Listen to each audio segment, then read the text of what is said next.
That's right, we got some battery adapters here, and they work really good.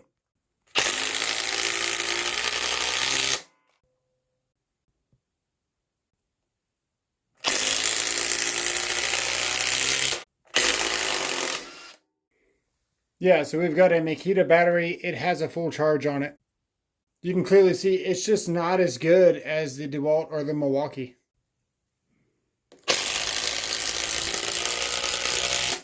Let's give it a listen.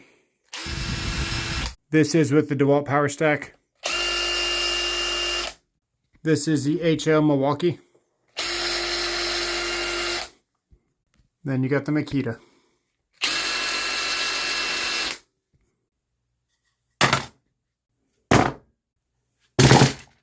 This has a built-in USB port, and it does work. Thanks for watching.